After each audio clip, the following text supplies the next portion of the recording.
Pattaya isn't addictive just because of sex. It's addictive because it gives men something they've been starving for. And once you understand what that is, you'll either regain control or you'll understand why so many men never really leave. People talk about places like Pattaya like it's just a city. It's not. Pattaya is a designed environment that compresses several powerful psychological rewards into one place: validation, intimacy, status, novelty, control. In real life, men earn these slowly, unevenly, and often painfully. In Pattaya, they arrive on demand. That doesn't make it fake, it makes it concentrated. And that concentration changes how the brain responds. This is where most conversations miss the point. Men don't go to Pattaya because they want more sex. If that were the case, most men would simply stay in their home countries or travel to nearby countries like Mexico if you're American, Eastern Europe if you're from the UK, or Indonesia if you're Australian. It's something that other competitor countries like Vietnam and the Philippines have tried to imitate but haven't quite gotten it right. No, they go to Thailand. And they go because something fundamental is missing from their own normal lives. Most men from Western countries are suffering from validation starvation. Most men live invisible lives. They rarely get compliments. Any effort to flirt gives them the label of creep. No one signals desire for them, but in Pattaya the signal is constant. You feel seen, wanted, chosen, not because you're exceptional, but simply because you showed up on the plane and took a 90-minute taxi ride. That alone rewires the nervous system. Men have a natural need to feel useful. They want to feel needed. You want to feel respected. They want to seen as capable. Modern life has quietly removed many male roles, especially in the household. Pattaya gives that back. Men suddenly become a provider, a protector, and a decision. Suddenly, a man goes from a man who is ignored to a man with all the answers. Add in all the things that already makes Thailand an attractive country to visit. And suddenly, you're looking at a place that is not only pleasant to visit, but addictive. Real dating is full of friction, mixed signals, rejection loops, unclear intentions. Pattaya removes all that friction. Desire feels clean. Intentions are direct. Outcomes become predictable. And the thing that separates Pattaya from other places is that it feels genuine, not because it's honest or pure, but because it is simple. In Pattaya, you can walk away anytime you want. You're not accountable for anything long-term. You don't need to manage any future with the girls you meet. This is big because it creates psychological safety. You get closeness without obligation. And for men who have been burned before, that feels like relief. Here's the part men rarely admit. In Pattaya, many men become more confident, more social, more expressive, more alive. They laugh more, stand taller, not because Pattaya changed them, but because resistance was removed. The environment lets a dormant version of the self come online. And once you've met that version of you, it's very hard to forget him. The fantasy does not live with the women. Men think they're addicted to the girls. They're not, and this matters. They're addicted to who they get to be around the girls. They become confident, desired, decisive, relaxed. The women function as highly adaptive, emotionally responsive mirrors, and the brain confuses reflection with truth. So when the mirror disappears, it feels like a version of you disappeared with it. That's why the Pattaya blues phenomenon exists.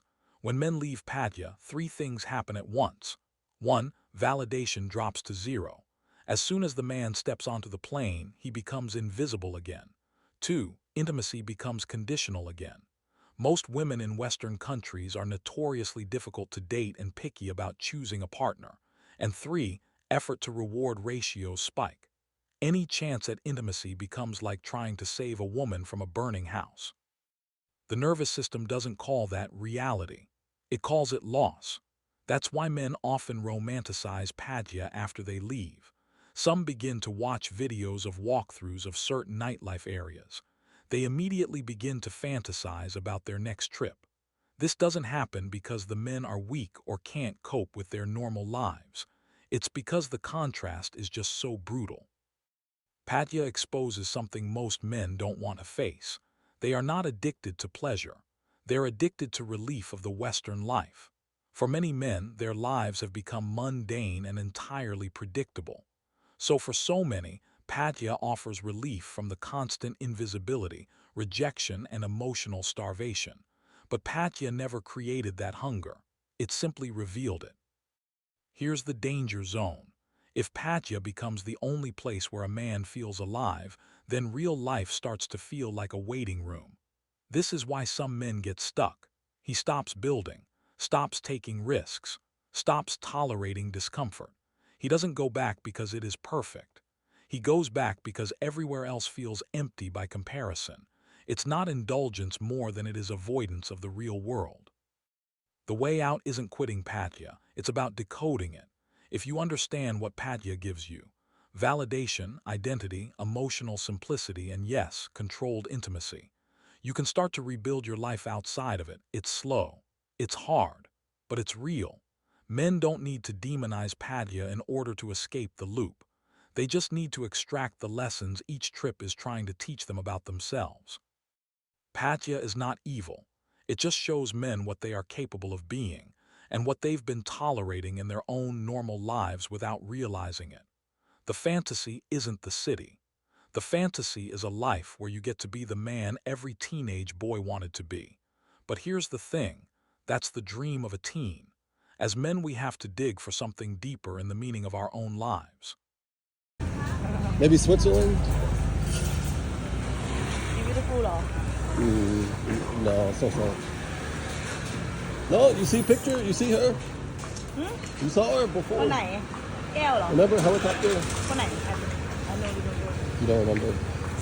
She's skinny, a little bit tall. You want buy me? Yeah. Bad. Yeah, here. These are the bars I was telling you about. Because they open at 4 and they close at 1. And they have lady drink minimum. No bar fine, I think 10 lady drink. You need 10 lady drink to bar fine the girl. So I think here is like the best for the girls. But you need to get a lot of drinks each month. I think 400 drinks 1 month. Wrath, the same? 400? 400 1 month, 1 month. right? Same? 400 เหรอ 400, yeah. Here No, back. so much Yeah, so many. that 300เหรอ 300 300 50 Okay, yeah. 50 drink These 400. yeah. Yeah, I have to get a lot. So time every day Yeah, so good. No I work You don't like? 1 month new lady ไง Yeah. Okay no new lady okay You didn't like? You don't like short time? I Easy. go 1 week no short ประมาณ60 minutes yeah